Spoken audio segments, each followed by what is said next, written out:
child of God. Yes, I am.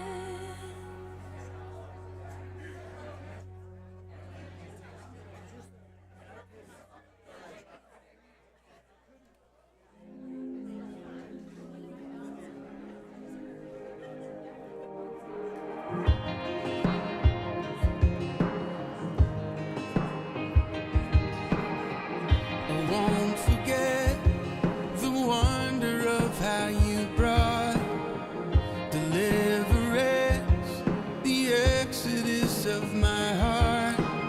Good morning, Brookview. Would y'all mind standing as we begin worship?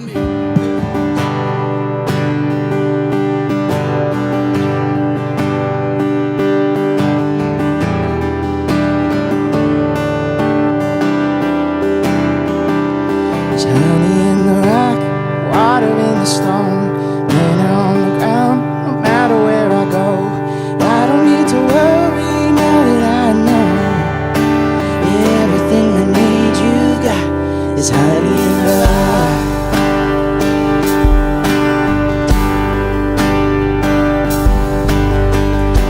Praying for a miracle, thirsty for the living well. Only you can satisfy. Sweetness at the mercy seat, no taste it, it's not hard to see. Only you can satisfy. There's honey in the rock. There's honey in the rock. There's honey in the rock. There's honey in the rock. Freedom. Freedom, where the spirit is, bounty in the wilderness. You will always satisfy. There's honey in the rock, water in the stone, manna on the ground, no matter where I go. I don't need to worry now that I know everything I need you got.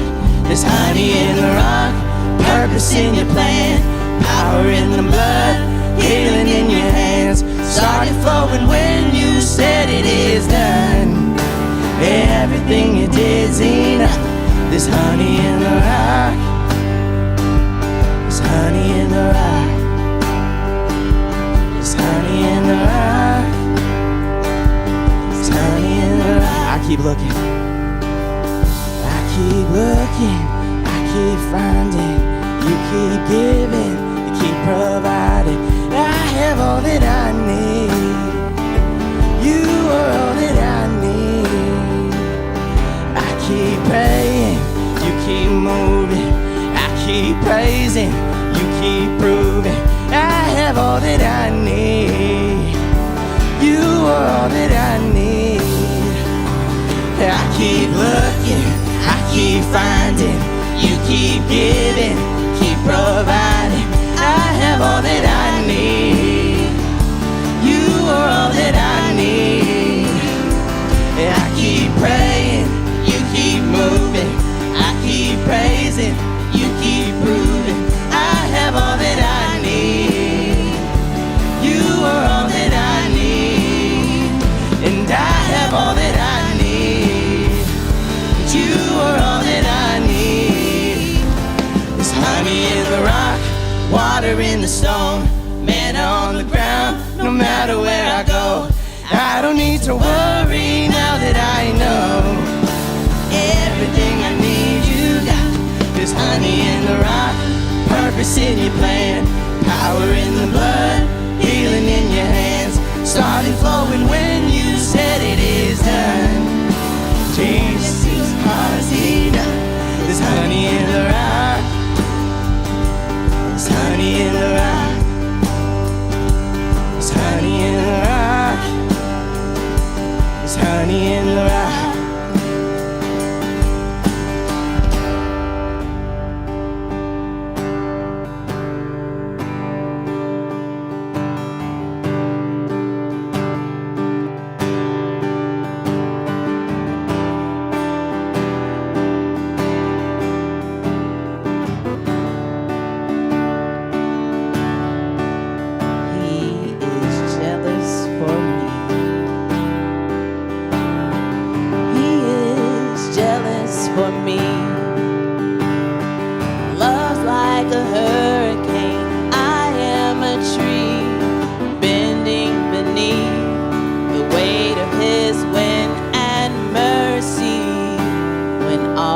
a sudden, when all of a sudden I am unaware of these afflictions eclipsed by glory, and I realize just how beautiful you are and how great your affections are for me. Oh, and oh, how he loves us. Oh, oh, how he loves us. How he loves us. Oh, and oh, how he loves us. Oh, oh, how he loves us. How he loves us. Oh, yeah, he loves us. Oh, how he loves us. And oh, how he loves us. And oh, how he loves. We are his portion, and he is our prize, drawn to redemption by the grace in his eyes, where grace is an ocean we're all sinking. Heaven meets earth like an unforeseen kiss, and my heart turns violently inside of my chest, and I don't have much time to maintain these regrets when I think about the way, oh, he loves us. Oh, how he loves us. Oh, how he loves us. And oh, how he loves. Yeah, he loves us. Oh, how he loves us. Oh, how he loves us. And oh, how he loves.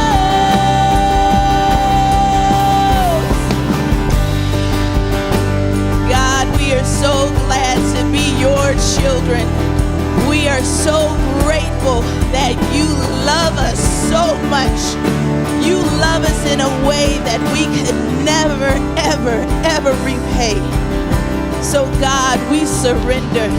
We bring it all to you today, and we say thank you. Thank you for loving us. Thank you for not giving up on us. We love you. It's in your name we pray. Amen.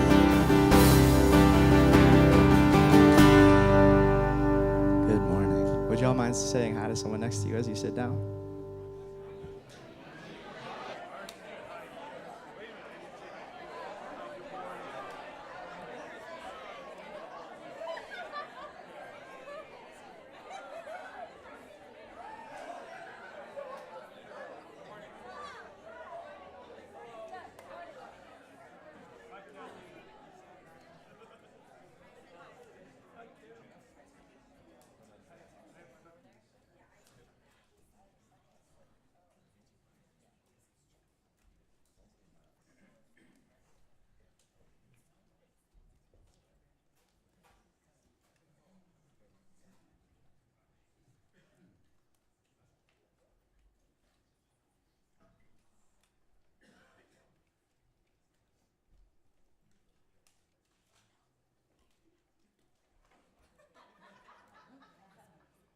It's a little bit like a mic drop, right? Like, I can't figure out how to. I was going to bring my. You don't need to know everything that was happening inside my brain just now. Here I am. I'm going to tell you some stuff that I am super excited about. The first one is Ignite tonight. It's happening at 6 o'clock right here in this space here. And Ignite, if you haven't been before, is what we call our family meeting. And we get to share stories about how God is on the move among us, how he's working through us, places that we're headed that we're excited about, And it's just kind of like that stuff that we maybe would never do on a Sunday morning because we want to be mindful of our time that we have here, but also our guests that are visiting us. And so things like you'll see money at Ignite. We don't spend a ton of time on it, but sometimes people are like, why don't you ever talk about money? Could you put that in a bulletin for us? And we just don't do that. So come tonight if you want to know all about money. How many more times should I say money? Okay, I'm gonna move along, but there is a pajama and movie party for your kiddos downstairs with popcorn included. If you didn't already RSVP for baby care for that, too late. Gotta do that. I mean, I could try to work on it today, but it's probably not gonna happen. So if they can handle popcorn or playing in the green room with toddler-type toys, you're welcome to scope that space out and see if that's age appropriate for you. And we would love your kids to be down there. So it's really fun for them to get to hang out together and just play like without a curriculum and just be community together. So please come to Ignite tonight. The next one is our worship and prayer night that's happening this coming Friday evening from 7 to 8:30 in the evening. Said that twice. So at night, 7 to 8:30 at night. Here's the deal with that. We are really excited for a time to just kind of focus on God, to surrender to Him in worship, remembering who He is and whose we are, but then also to lift up prayer needs, things that are going on in our lives together. There will be a team of people that's willing to pray with you.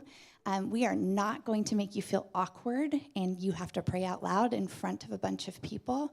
It's just really a space where we can come and focus on God and be able to pray for those needs that we have going on in our lives together. And so if you know of somebody, a friend, somebody that maybe doesn't go to Brookview, a coworker that would be open to the idea of prayer and being prayed for, would you invite them? This will be a very friendly place for that. And then in addition to that, we want your kids, if they are able to handle a more solemn space where they don't have to do pirouettes down the aisles and run underneath the chairs, if they can handle that, it's really cool for them to learn about worship and prayer alongside of you. And hopefully those can be some great conversations that you have in the car together as you travel here, on your way home, whatever it might be. And if you're like, I don't really know how to talk to my kids about that stuff, I want to help you any way that I can. I could give you a couple of frames of questions, some points to hit on, whatever that might be, but we want to partner with you to share the theology of what we believe and why we believe it about prayer and worship together. So if you feel a little stuck, we are your helpers, and we would be so honored to be able to do that with you and alongside of you. And then on November 21st, there is going to be a Friendsgiving, not for us grown-ups. It is for our double digits group. So if you are 10, 11, 12, not yet in middle school, even if you're 9 and you're on the cusp of being 10, there are some 9-year-olds there as well. So if you're wondering, is that a place my 9-year-old could be, talk to Emily, and she will help you sort through that. But we would love to have your kids come for Friendsgiving. Here's the deal, though.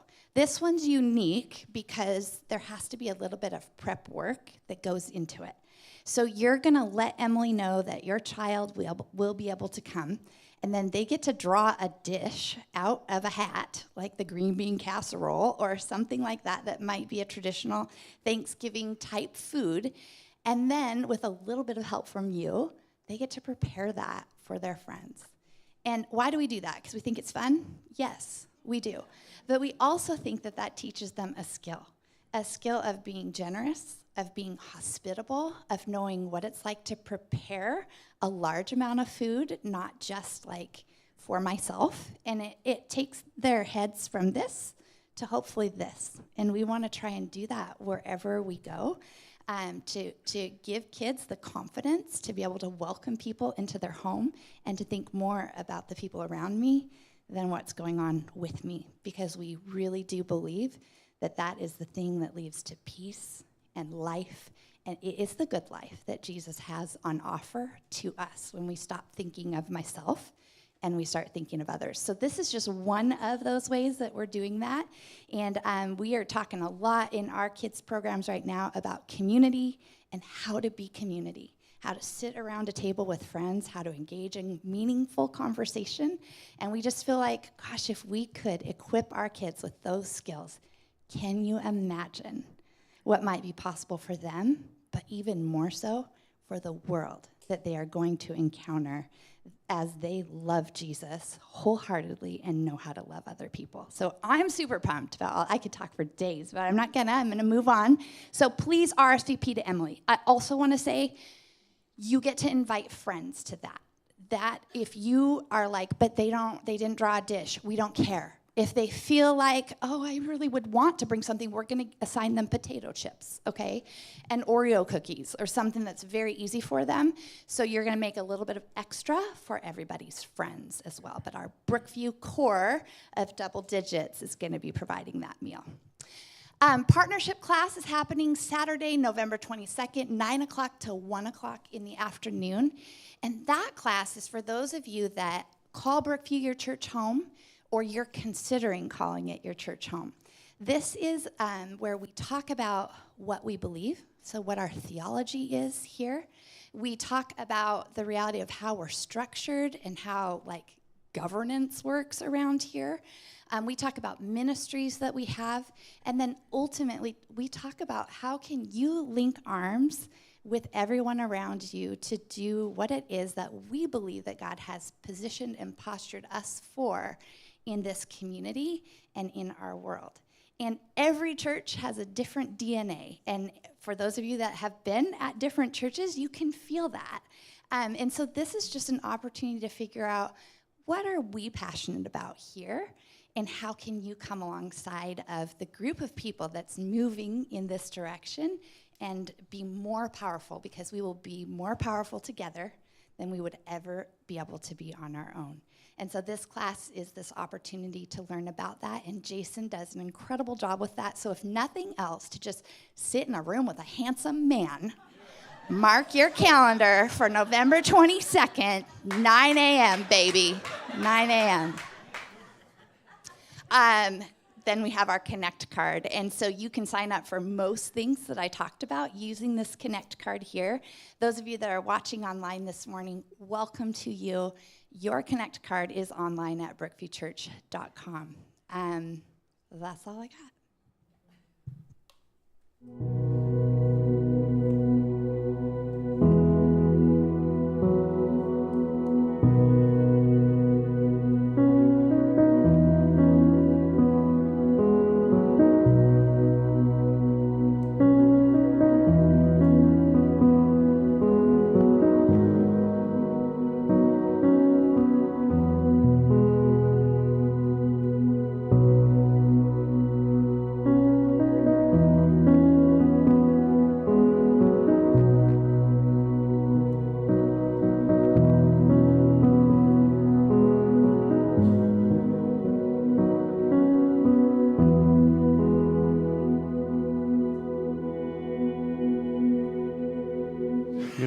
Good morning. Nice to see everybody this morning. That's very relaxing, that video. Kind of puts you to sleep a little bit. But I hope you guys are doing good this morning. It's sunny. Who knows how many of those days we have the rest of the year, right? But I hope you guys are doing good this morning. So, we've been going through this series, The Burden is Light. And so we're going to keep going through that this morning. And the topic of this morning is going to be surrender versus control. It's kind of be talking about that. So if I could tell you guys what I think is the greatest force of control in the universe, it would be the grip of a child, the grip of a baby. And if you wanted to add the fastest thing in the universe as well, they'd probably go in there as well. I have learned, you hear stories about people's kids and the things that happen when they have kids. And then when it starts happening to you, it's like, wow, I sound like everybody else. Man, they're fast. Man, he's quick. Man, he's strong. And so, playing with Isaiah, can be dangerous at times for a guy with glasses. I'm honestly surprised he hasn't broken them. So they are well worth the money that I paid for them, because they are very flexible, is what I'm finding. The glasses can bend in all sorts of ways without breaking. But, I'll be playing with him, and, he'll be crawling all over me, and then just, quick, grab the glasses right off my face. And, either in the mouth. Sometimes he tries to put them on, but then it's kind of like playing with a dog a little bit. The more you chase the dog, the more the dog's going to run away with the toy. So you kind of be like, I don't actually want the glasses, but it'd be appreciative if you'd let go of the glasses. So you kind of got to negotiate with them a little bit. And so he's kind of looking at me, and if you smile, then it's like, okay, game over. Now it's laughing, and, I'm going to hold on to the glasses as long as possible.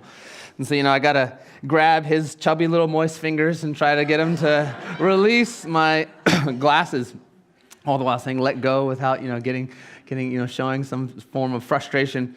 But as I was preparing for this message, just thinking like, what in life is related to this idea of surrender versus control? And obviously, I thought of Isaiah grabbing those glasses. So how often? I guess the question is, how often in our relationship with Jesus are we just grabbing on to things and refusing to let go, refusing to let go of control?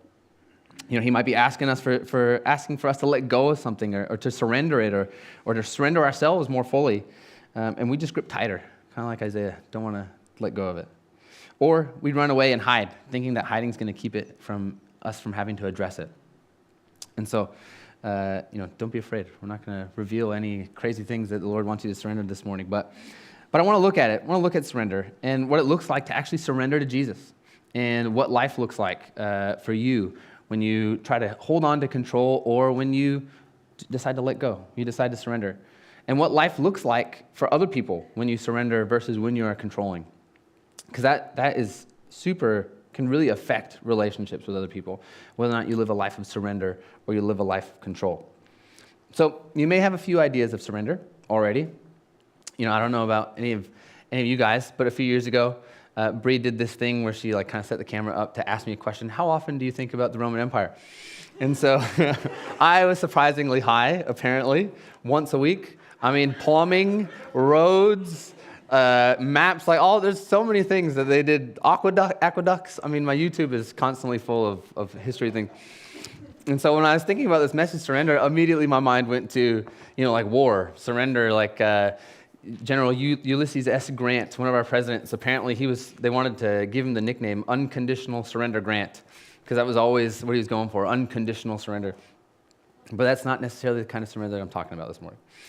So I wanted to read a definition for you guys. Webster's Dictionary has two that really stuck out to me. The first one is to yield to the power, control, or possession of another upon compulsion or demand. And the second one is to give oneself up into the power of another, especially as a prisoner. So we're going to talk about both, but remember that word prisoner. We're going to save it for later. But Jesus calls us to a life of surrender. But everything within us and everything within our society tells you to control. Hold on. Don't let anything else come in and mess up your plans. Stick to it. Keep working at it. But Jesus is asking us to let go. Kind of like Isaiah, let go, let go.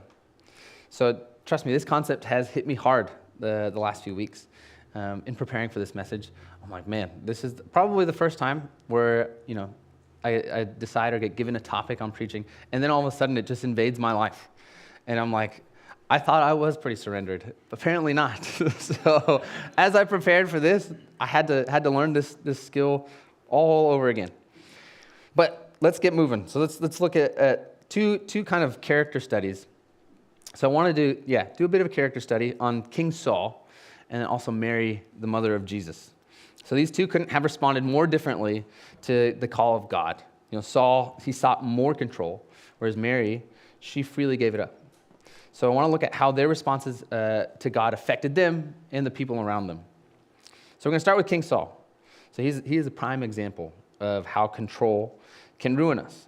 So Saul began his reign, as a king with good intentions. He's a good-looking dude, tall, they say, probably was buff. He was the classic leader. He was God's ideal man. God had chosen him.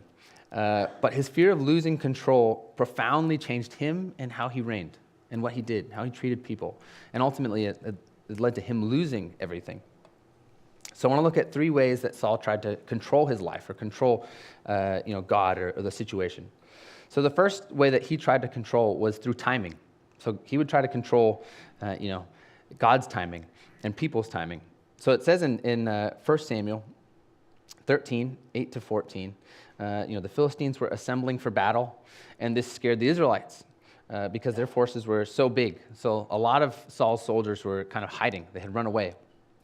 So Saul had been told by Samuel to wait for him to come, and then he would offer a sacrifice to God.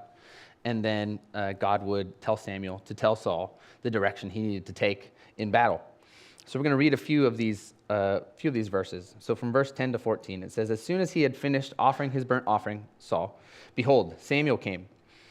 And Saul went out to meet him and greet him. Samuel said, 'What have you done?' And Saul said, 'When I saw that the people were scattered from me, and that you did not come within the days appointed, and that the Philistines had mustered at Michmash, I said, now the Philistines will come down on me at Gilgal, and I have not sought the favor of the Lord. So I forced myself and offered the burnt offering. And Samuel said to Saul, you have done foolishly. You have not kept the command of the Lord your God, with which he commanded you. For then the Lord would have established your kingdom over Israel forever. But now your kingdom shall not continue. The Lord has sought out a man after his own heart, and the Lord has commanded him to be prince over his people, because you have not kept what the Lord commanded you.'" So Saul, he clearly didn't trust God, clearly didn't trust what God was doing. And so when things were kind of closing in on him, and the battle didn't look like it was going to go his way, he decided to take things into his own hands, matters into his own hands. I'm sure all of you have experienced this, where God has told you to wait, or you haven't heard anything, or you're praying and praying and praying, and there isn't really a solution, hasn't appeared yet, or an answer hasn't appeared. So you kind of try to fit that that square peg into the round hole. Like, okay, well, I'm going to do it myself then. And then it just kind of unleashes chaos. It doesn't really go the way you intended it to go. Had you waited, maybe this option would have been better, or maybe God reveals what he was going to do later. But I'm sure we've all been there, where it's not looking good. It doesn't seem to be making sense. It feels a little scary, like not sure how it's going to work out. So then we kind of force it. So this immediately led to the beginning of Saul's downfall, was this big decision. And we think like, man, like God's kind of harsh. Like that's just one bad decision and it all kind of goes downhill. But it showed a deeper issue in Saul's life, was that the trust wasn't there because the relationship wasn't there. And so this fear that had arisen in Saul was able to take control and lead Saul to want to control God's timing. So when we try to control God and his timing, we just create setbacks for ourselves.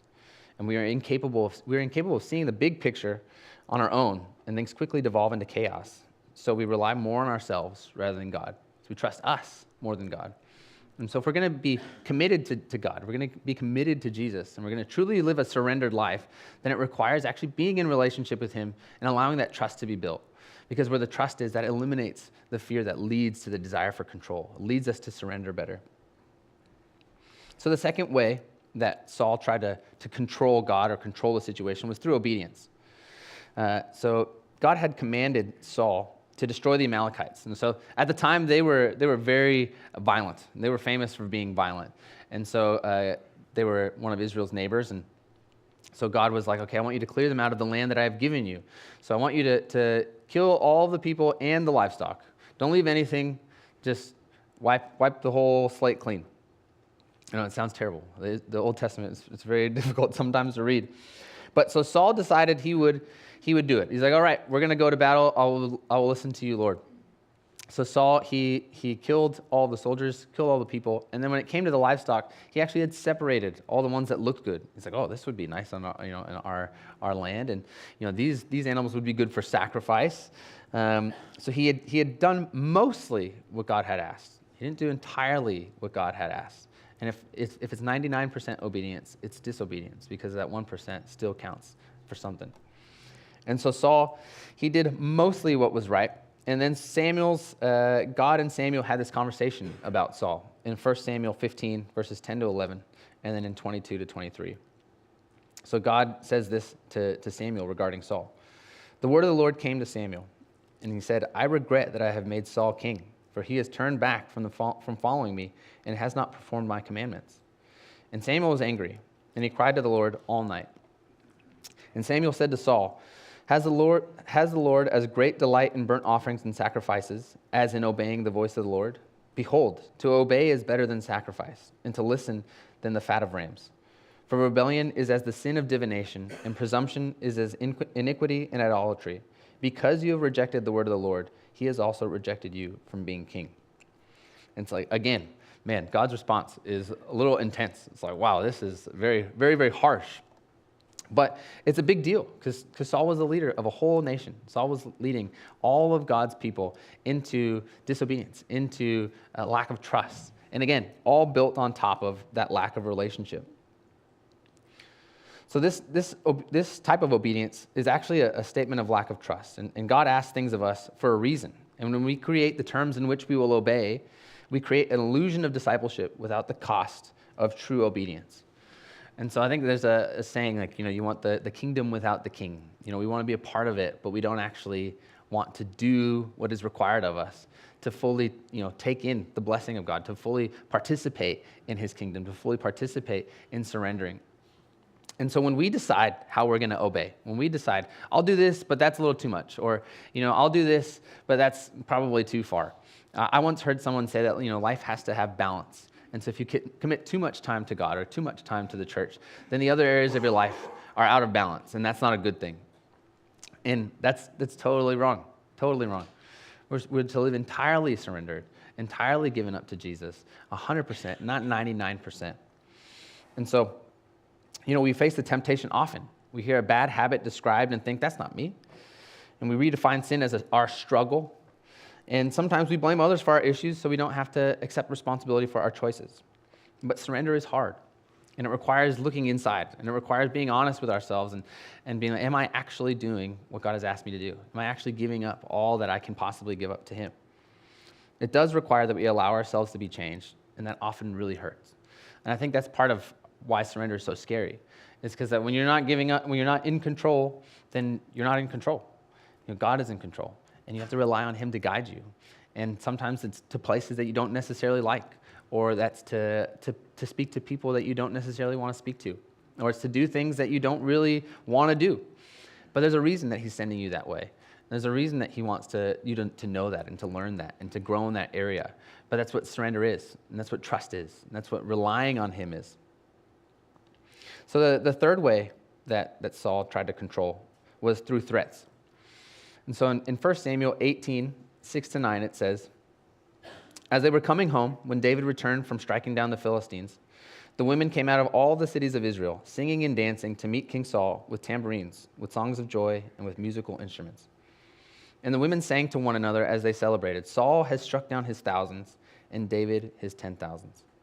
And Saul was very angry, and this saying displeased him. He said, they have ascribed to David 10,000s, and to me they have ascribed thousands. And what more can he have but the kingdom? And Saul eyed David from that day on. And so Saul, this is where kind of Saul goes into, I guess, just madness. Saul had already been jealous, had already been afraid of losing control to David. Leading up to this just a little bit, he started to wonder. But this is where Saul really realized, okay, I think God is telling the truth. I think I'm going to lose the throne. So he goes into this state of absolute panic and just gripping the throne even harder than he had before.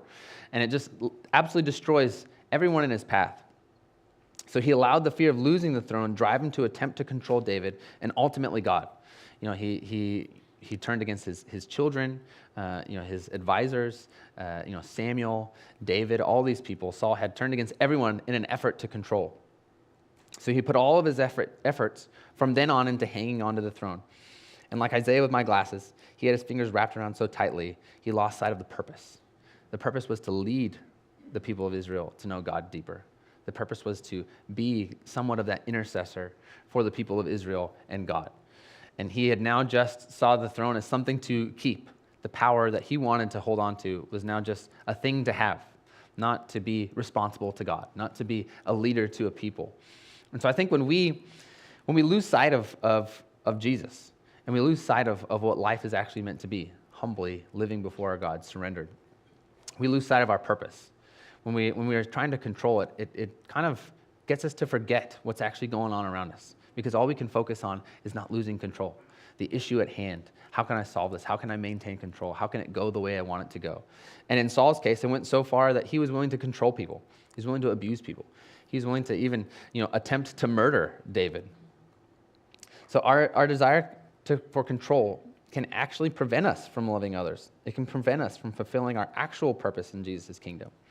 If he's calling us to live selfless lives, if he's calling us to be, surrendered to him and to point people back to him, then when we live controlled lives, when we refuse to give it up, we live in a constant state of fear.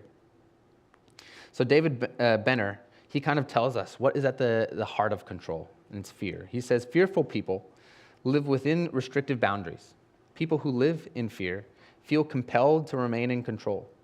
They attempt to control themselves, and they attempt to control their world, often despite their best intentions, that spills over into efforts to control others. Fear also blocks responsiveness to others. The fearful person may appear deeply loving, but fear always interferes with the impulse toward love. Energy invested in maintaining safety and comfort always depletes energy available for others. So when we're constantly thinking about ourselves, we don't have any time to think about anyone else. We don't have any time to think about what is God doing? What is God trying to do in this situation?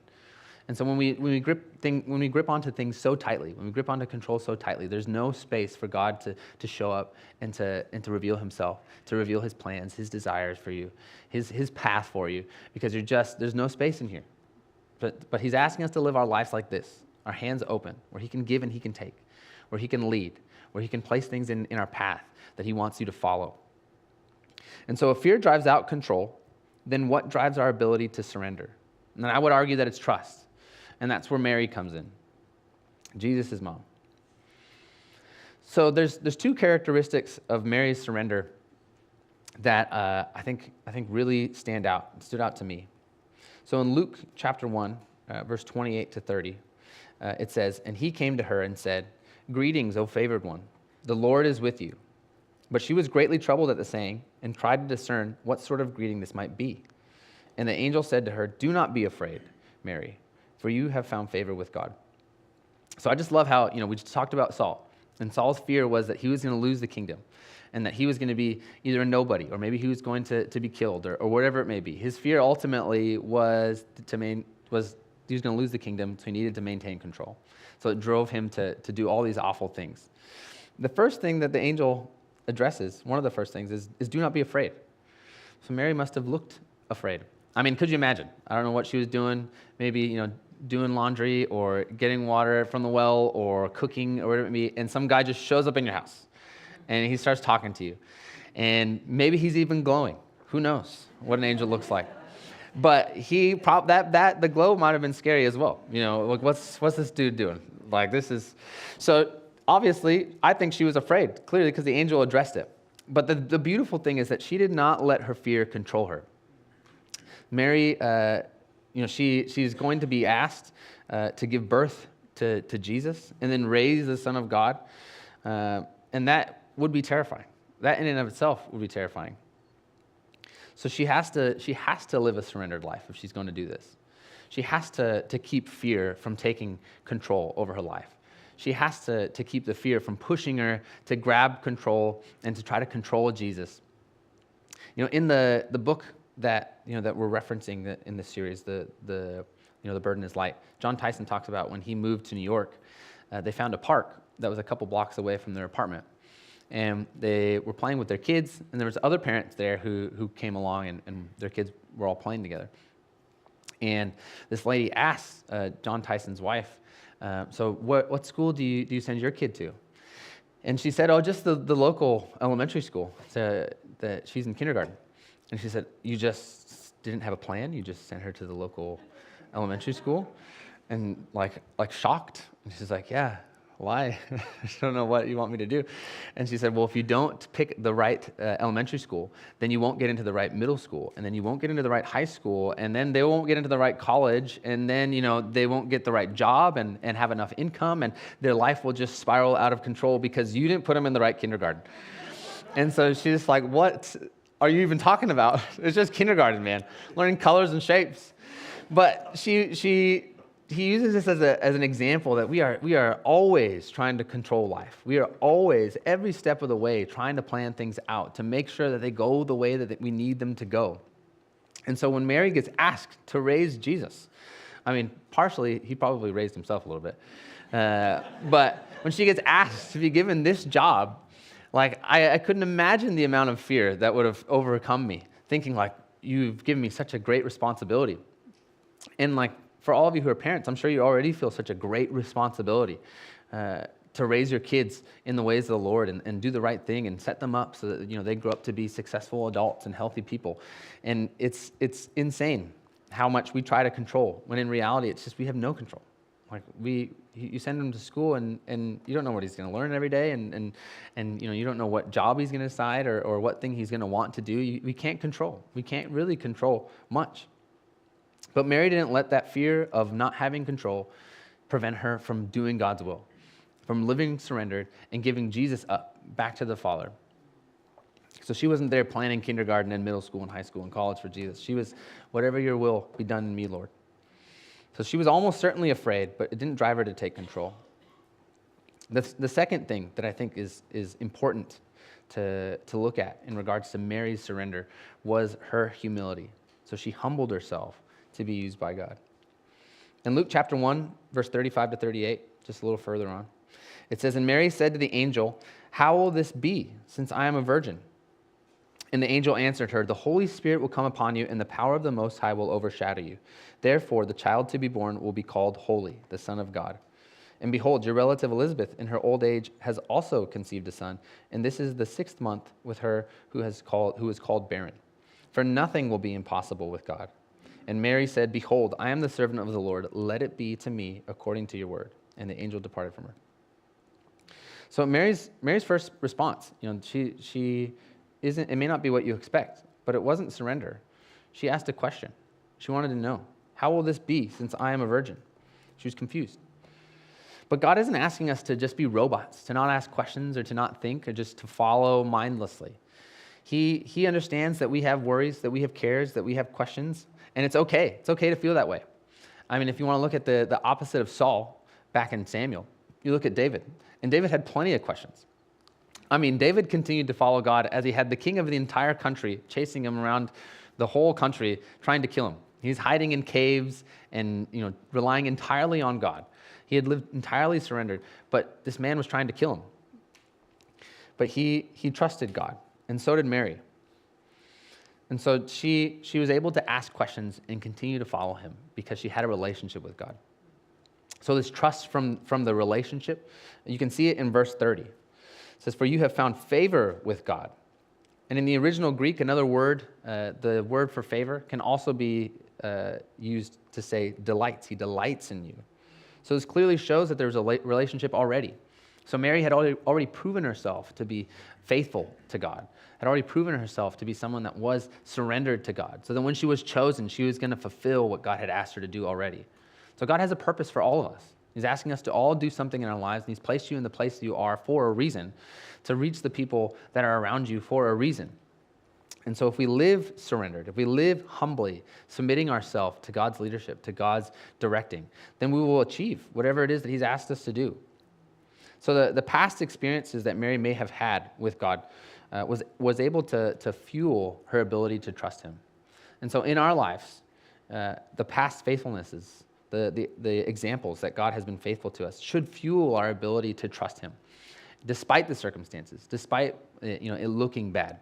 I'm sure that we could all go around the room and tell many stories about the wonderful things that God has done in our lives and the faithfulness that he has shown in our lives. And we should let that be the fuel to continue to trust him, because he will continue to be faithful, because he is always faithful. He is always good. And so Mary then does the opposite of Saul. She humbly submits herself to him as his servant. She surrenders, most likely without having any idea what would come. I mean, you just get told that you're going to give birth to the Son of God. And so you're trying to get your mind around that, trying to understand that. And then, maybe the angel leaves and she had a moment of thinking about it. And then she's like, wait a second, what is the rest of my life going to look like? This is crazy. I have no idea. I'm sure she had no idea what was to come and what would actually, would happen later in Jesus' life. But she was able to submit herself to him as his servant. So she surrenders, again, most likely without having any idea what would come.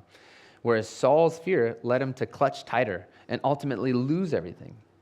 So Mary's trust led her to surrender completely, and what a wonderful gift she had gained from letting go. You think of letting go, and you think like, okay, well, now I don't have anything. Now I've given everything up. And in the case of, Isaiah with the glasses, yes, the glasses are gone. But I always try to replace it with something better, something that's meant for him to play with, something that's brighter and not as expensive. And I think God is always trying to do something similar. If he takes something from you, it's for your benefit. And he always tries to put something else in your hand that's going to benefit you. It's going to teach you something new. That's going to lead you to a place that he wants you to be.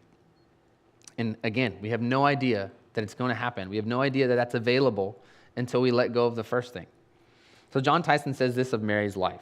He said, Mary carried the immense gift and weight of bringing the Messiah into the world. Rather than seeking to control his life, Mary surrendered it into the hands of the Father. She was there when Jesus was born, marveling at the tangible grace of God. She was there when he was a teenager and zealous for his Father's business. She was there during his ministry when others thought that he had gone mad. And she was there at the foot of the cross, overwhelmed at his sacrificial love. And she was there in the upper room when the Holy Spirit was poured out and tongues of fire hovered above the believers. Rather than giving into a spirit of control, Mary said, let it be to me according to your word. Bree and I have finally made it to season 5 of The Chosen. And just watching Mary and Jesus kind of interact, like you don't think about it too much. And I hadn't really thought about Mary in this way too much until started to prepare for this message. But man, it took a lot of trust, a lot of faith for Mary to be like, okay, I'll do it. Like, let it be to me according to your will. And what a posture to have towards God. She surrendered, she was humble, and she said, I will do as you ask. Do whatever you would want to do with me. I will do it. And what a life she got to live. So earlier I had read the definition of surrender at the beginning of this message. And I want to come back to part of that. I had said, don't forget about the word prisoner. So the second definition, I'll read it again, was to give oneself up into the power of another, especially as a prisoner. So far we've talked about surrender and how it comes from trust in God, built on an intimate relationship with him, as exemplified in Mary's life. But what are we surrendering? And I keep saying surrender your life. So I'll tell you what you actually need to surrender. Your whole life. Literally your whole life. You need to give up your whole life. And again, it sounds terrible. And Paul doesn't, in the Bible, doesn't use beautiful, pretty words to describe this process of surrender. I think because Paul doesn't want to take the sting out of it. He talks about himself as a servant, as a prisoner, as being a captive to the gospel. And we just read it casually as Christians. I'm a prisoner for Christ. Beautiful, beautiful. But like back then, you're a prisoner, you lost a battle, and instead of, killing yourself, you're like, oh, well, I'll take my chances at being someone else's slave. Maybe I'll get to live a decent life. But that's the kind of image that Paul is painting when he says that he's a slave or he's a prisoner, because that's who the slaves and prisoners were. Most of the time, they were captives from war. They were people that were taken from other lands, and now they're being forced into doing whatever it is that they're being forced to do. And so you literally, as a slave, as a prisoner, give up your whole life because now you belong to somebody else. And so when preparing for this message, it was very weird, very, very weird. It's weird that it hasn't actually happened to me before, and it's weird when it actually happened. But when Jason told me about this series, he asked me to buy John Tyson's book, The Burden is Light, or My Burden is Light. And so, I bought it, and then one day just started reading the chapter for this message. And little did I know that the next month, 3 weeks, were going to be God playing out this chapter in my life again and again and again and again, showing me how little control I did actually have, because again, it's an illusion, and showing how tight I was holding on to things and how much I needed to let go. And it's just incredible. If you look back over your life and you think about all the wonderful things that have happened in your life and all the times that God has been faithful, I can almost guarantee it was the times when you said, Lord, let it be to me according to your will, when you just decided to open your hands and let go. There's something available to you, but you had to let go of the control, of what was currently in front of you. And the last few weeks, I felt like that has just been every day, letting go of something else, or feeling like I needed to let go of something else, whether it be, finances, or, where we live, or, how we feel, family, time with friends and family, or, health issues, whatever it may be. I just felt like God kept coming back to tell me, let it go, let it go, let it go. And every time I had to prevent myself from, breaking out into song, let it go, Frozen. And it just, kept playing in the back of my mind. Let it go, let it go. And he kept saying, let it go, let it go, let it go. And it's just so hard. It's hard to let it go. It's hard to trust that when you do let go of this thing that you think is so good, or that you want it to work out in a specific way, it's hard to believe that once you do that, something better might come along. Or it might hurt more. It might just really hurt. And it's like impossible to explain how that could happen. God asks you to let go of something, and then it just hurts really bad. And when we moved here, I was really excited, of course, to move back, excited to move, to make steps towards doing what God had asked us to do. But man, did it hurt. Man, did it hurt. We lived in a nice house. We had a ton of friends, and we had good jobs, and we liked what we were doing. And I remember telling somebody that we were moving, and he's like, "Why are you moving? Why would you do that? Why would you let go of all those things?" And he said that, and I thought, I don't know, maybe I'm crazy, and it hurt, and sometimes it still hurts. It still hurts. One of Brie's cousins just had her second baby, and they had a christening for her a couple days ago. And it was hard. It was hard for Brie. And it's hard for me to see Brie like that. And it's hard to think, like, these are the things that we're missing out on. And we let go. And but God's doing stuff here. God's doing things here. And there's more in front of us than there is behind us, I believe. That God is calling us forward. And I'm sure you can think of all of you can think of something in your life. God might be asking you to let go of something. You're like, but I don't really want to. It's a good thing. But he still wants control of it. He still wants control of your scenario, of your situation, of your life, of your walk moving forward, even if you can't see a solution. I've spent a lot of time trying to tell God, okay, if you did this and this worked out, then this would be the best scenario for everybody. Can't you see how that would be the best for my life? And little do I know that that if that had happened and this had happened, then life wouldn't have been very good. But how often do we try to pray solutions to God? It's like, look, Lord, I know that this is the way that it's been, but I'll bring it to you again. Maybe you didn't hear me the first 10 times. We should do it like this. And I'm sure he laughs at me every time. He's like, you have no idea. You have no idea. But the Apostle Paul, he uses that metaphor of a prison multiple times, that surrendering. We are slaves to Christ. And so part of surrendering in a militaristic sense is allowing yourself to be taken prisoner and taking your chances at being someone else's slave. But Paul saw himself as a slave to Jesus in the gospel and to his mission in his kingdom.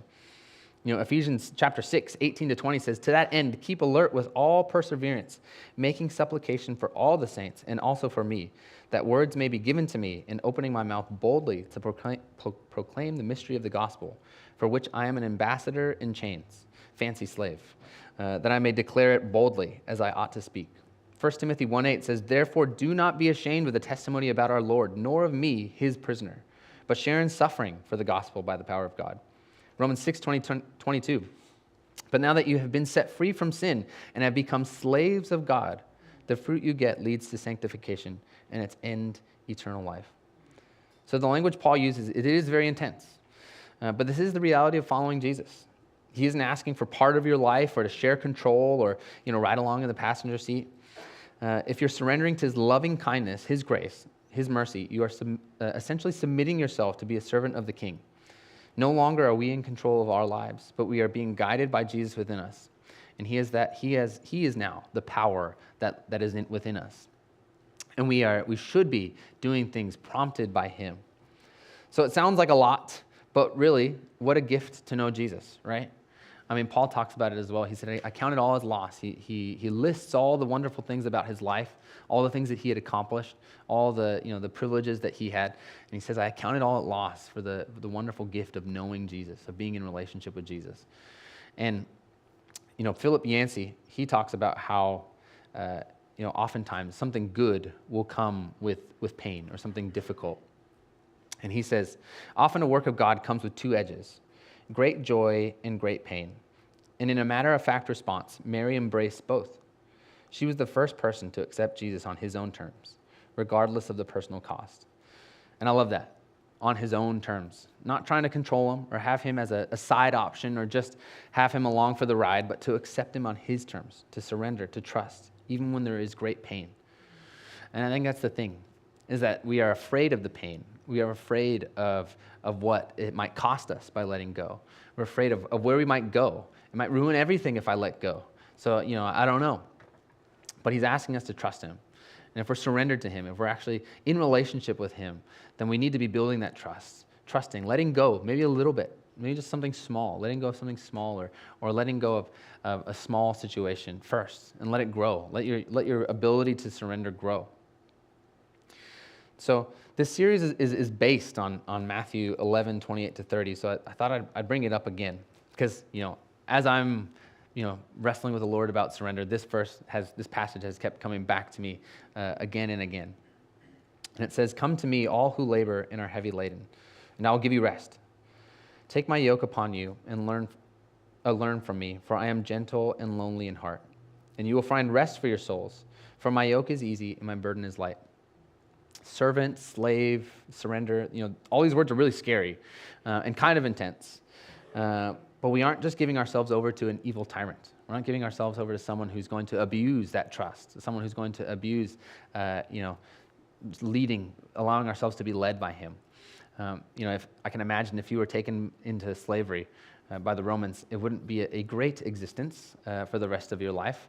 Imagine there would be, abuse and negative elements to it. But Jesus is not like that. Jesus isn't taking prisoners just to benefit himself, just to achieve his will in a negative way. Jesus desires that we should all flourish, that human life should be as it was, in perfect harmony with him.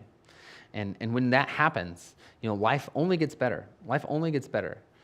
Although there may be pain, there may be suffering, but you are with Jesus in that suffering, and he is with you in that. So, many nations have surrendered to their enemy throughout history and have been subjected to absolute torture or tyranny, but not here. And that's not going to happen here. So Jesus is gentle. As the Message version says, it says, "I won't lay anything heavy or ill-fitting on you." His control doesn't feel like someone forcing you into something. It feels a lot more like a gentle nudge or in the right direction, or a subtle series of coincidences that can act as a sign. I think that's something that often happens with me, is that I try to avoid admitting that this is what God is telling me to do, but then the sign just keeps coming back and back and back. And it's like, okay, I get it. I will do what you ask. Do unto me according to your will. I'm not as holy as Mary. But if we're going to surrender to Jesus, it can be scary and sometimes hard to figure out where you're going. But it's always toward one thing: freedom and living lightly. Control is, like I've said, is an illusion for us. And if we want the best for ourselves, we have to give up ourselves to Jesus. We have to live our lives with open hands.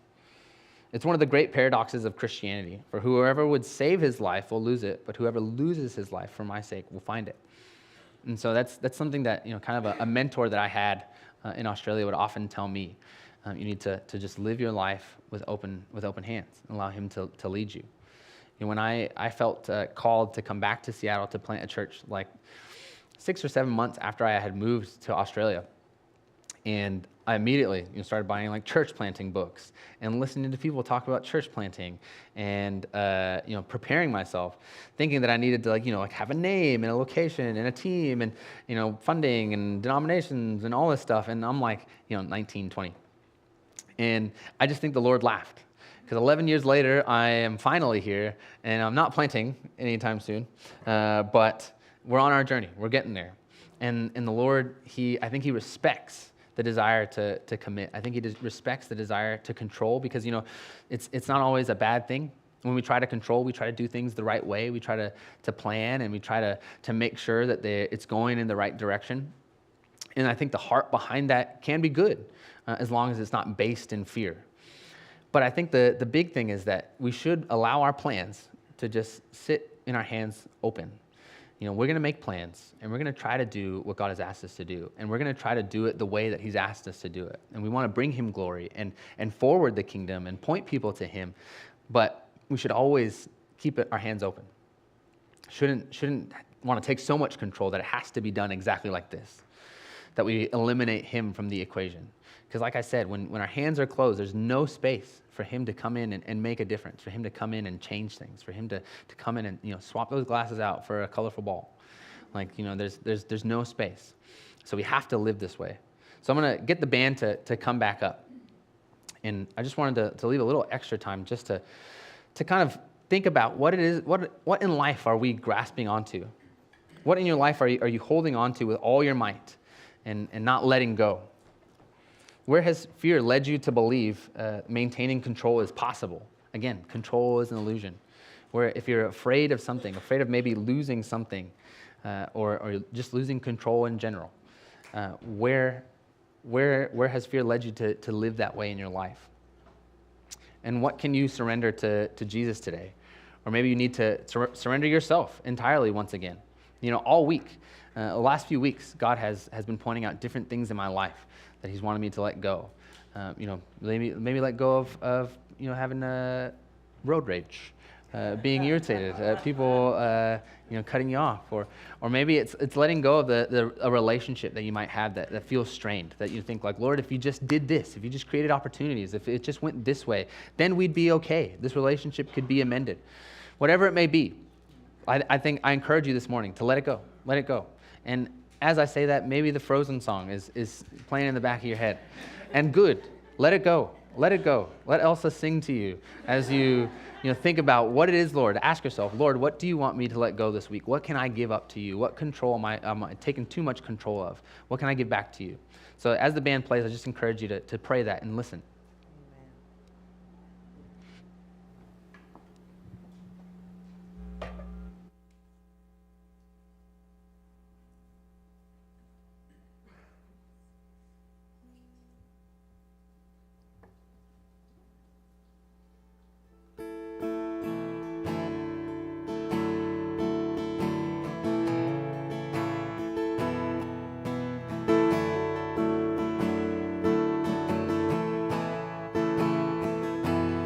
Thousand times I failed, still your mercy remains.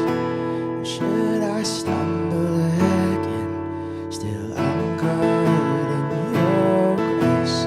Everlasting, your light will shine when all else fades.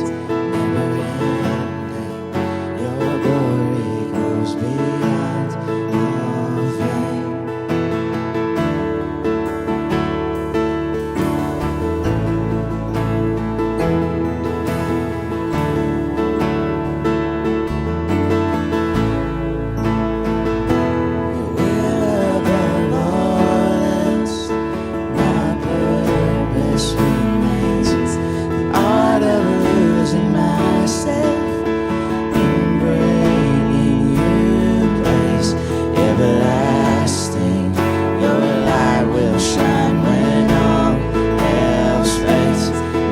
ending, your glory goes beyond all fame.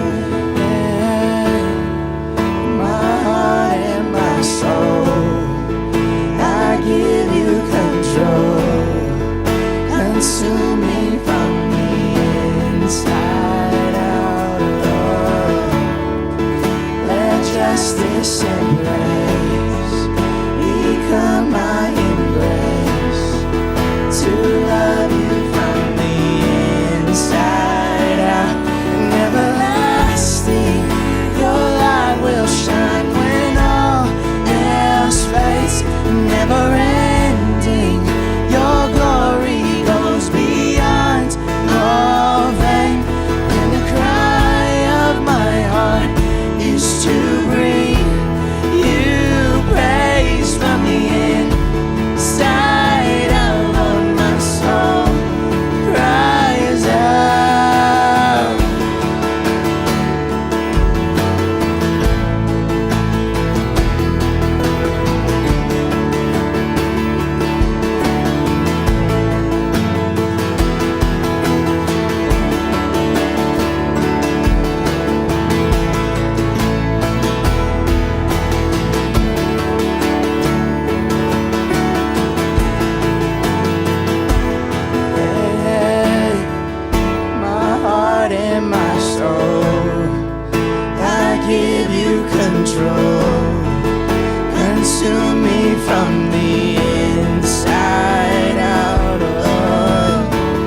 bestest embrace. Become my embrace, to love you from the inside out. Everlasting, your light will shine when all else fades. Never ending, your glory goes beyond all fame. And the cry of my heart is to bring you praise from the inside out. Lord, my soul cries out. Everlasting, your light will shine when all else fades. Never ending, your glory goes beyond all pain. And the cry of my heart is to bring you praise from the inside out. Lord, my soul cries out.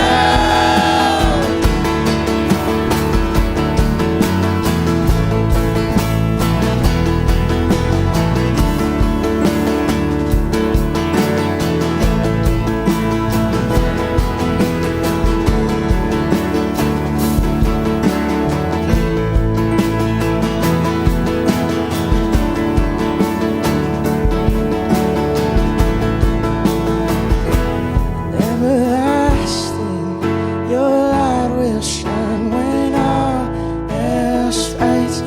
Never ending, your glory goes beyond all fame. And the cry of my heart is to bring you praise from the inside out. Lord, my soul cries out.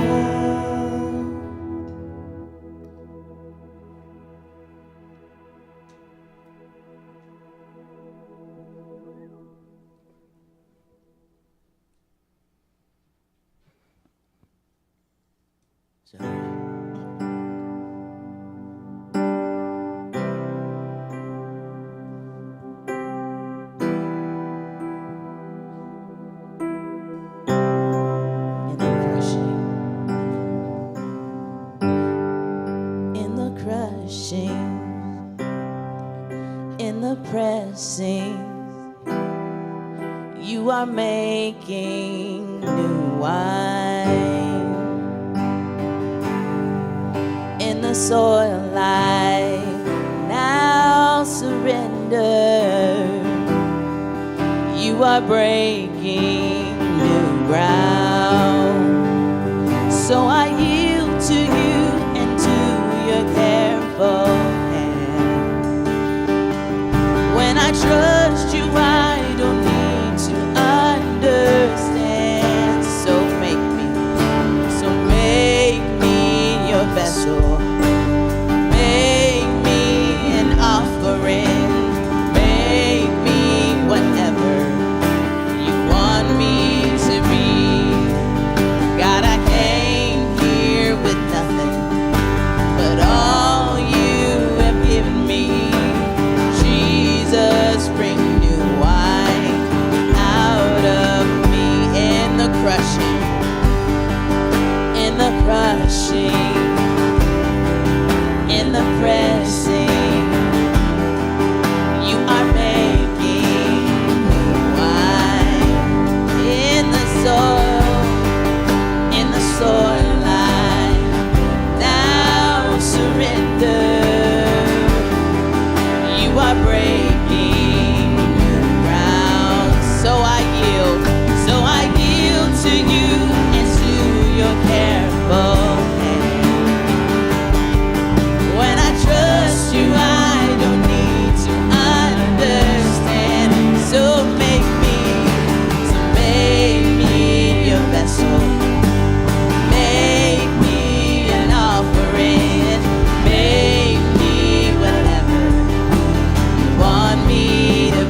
every lie and every doubt.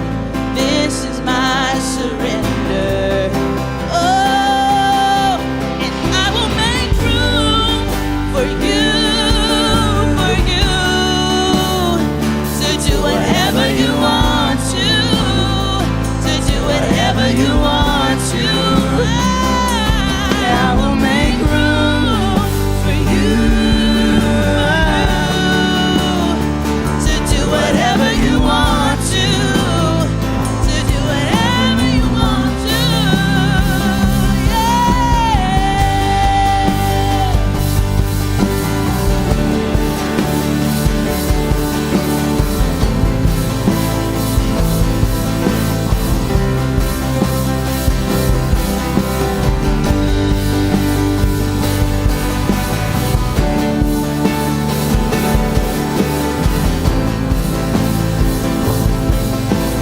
Come on and shake up the ground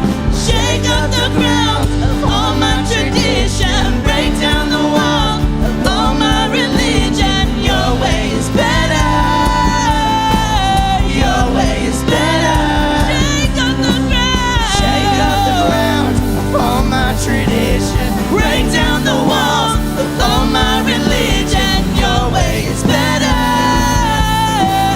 Your way is better. Shake up the ground of all my tradition, break down the walls of all my religion. Your way is better. Your way is better. Shake up the ground of all my tradition, break down the walls of all my religion. Your way is better. Your way is better. Make room, and I will make room for you, to do whatever you want to do whatever you want to.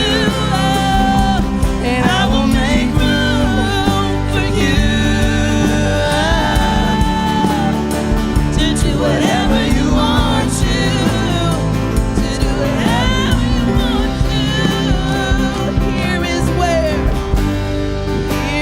where I lay it down.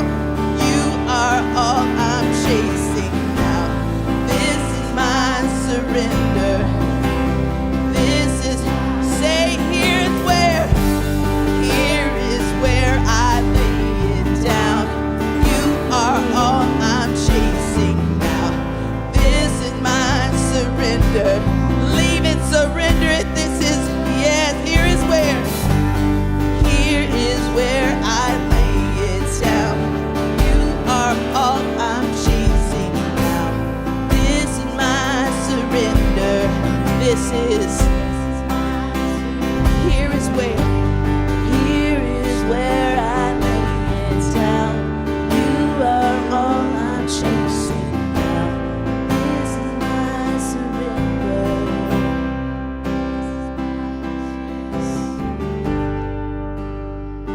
God, we thank you for the surrender. We thank you for showing us that we're not in control, that we're your children and you have us captive. You love us so much that you don't want to let us go. And you continue to love us, and you continue to show us that it's not about religion, it's not about tradition, it's about a relationship with you. It's about surrendering everything that we thought we had planned, we had in control, in that fear, to be released, to be gone from your plans, to be gone from a relationship with you.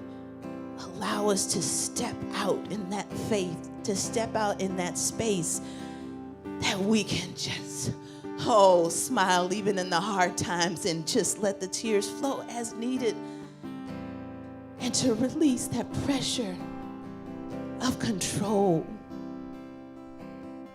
God, we love you. We thank you.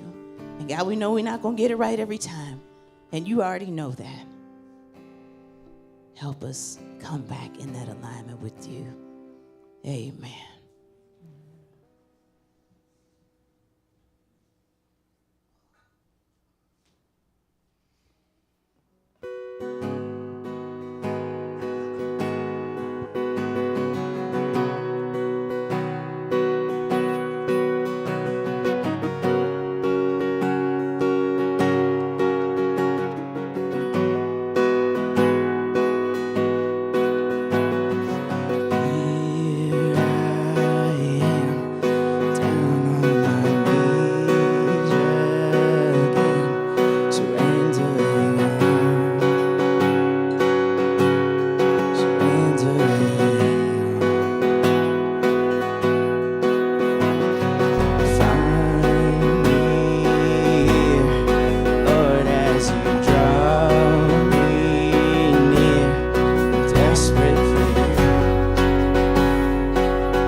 mercy and grace unfold.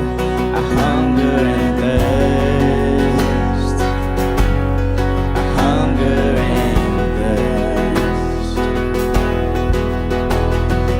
Arms stretched wide, I know you hear my cry. Speak to me now. Speak to me now. I surrender. I surrender. I wanna know you more. I wanna know you more.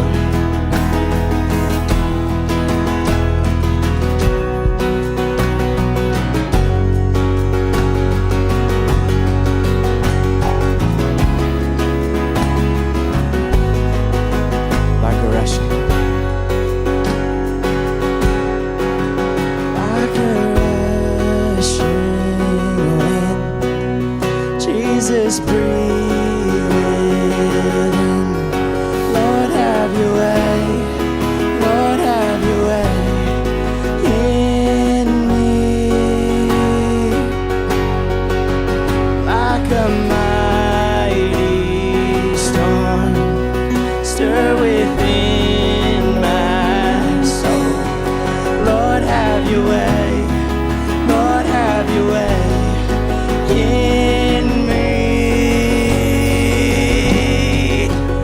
Like a rushing wind, Jesus, breathe within. Lord, have your way. Lord, have your way in me. Like a mighty storm, stir within my soul. Lord, have your way. Lord, have your way in me.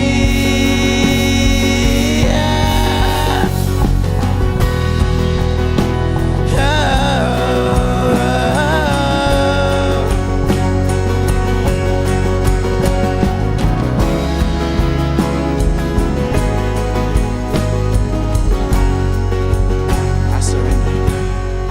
I surrender. I surrender. I wanna know you more. I wanna know. Sing that again. I surrender.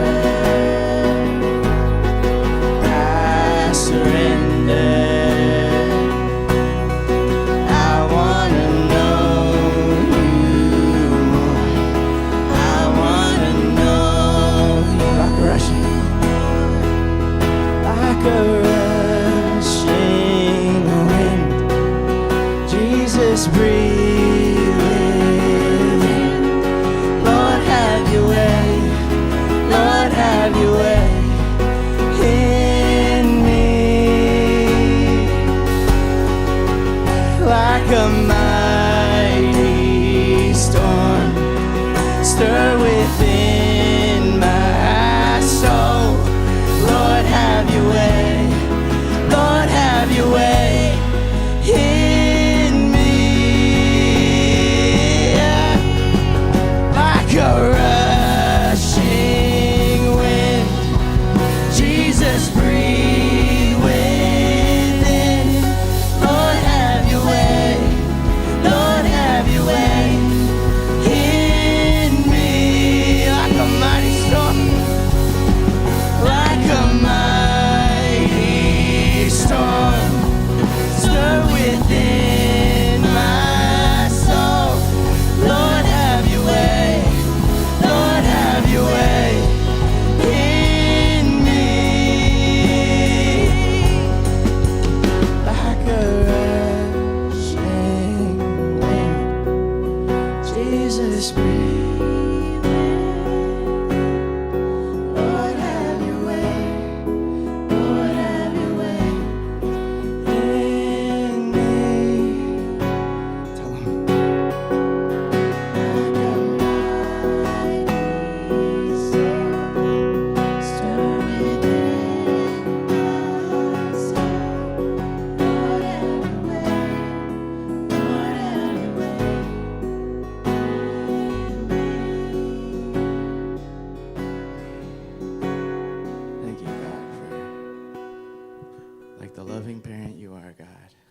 just continuing to get us to listen to your will, God, just continuing to gently bring us back into your fold, God. You don't give up on us.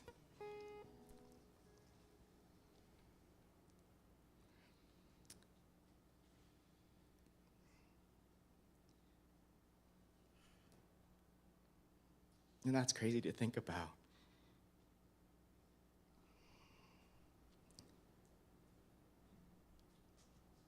Because we don't deserve it. And if you're logic oriented like me, if you are used, your way of thinking is I give A and I get B in return. And anything that falls outside of that framework is invalid. That's not how you operate. And thank God, because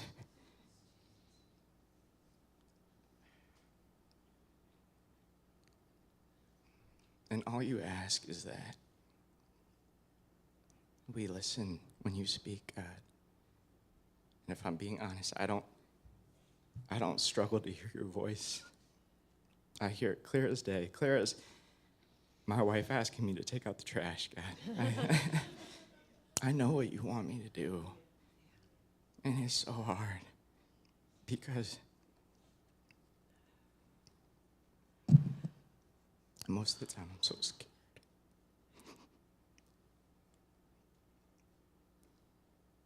But you're in my corner and you love me. And you'll never stop. And you know the plan, you know the outline, you know what the future holds. You know where I'll be 10 years from now, 50 years from now, where my children will be. And you have good things planned. So help me to fall into your arms. Help me not to stand on my own understanding or education or all the skills and proficiencies that I think that I've built and think make up my worth. God, it's all you.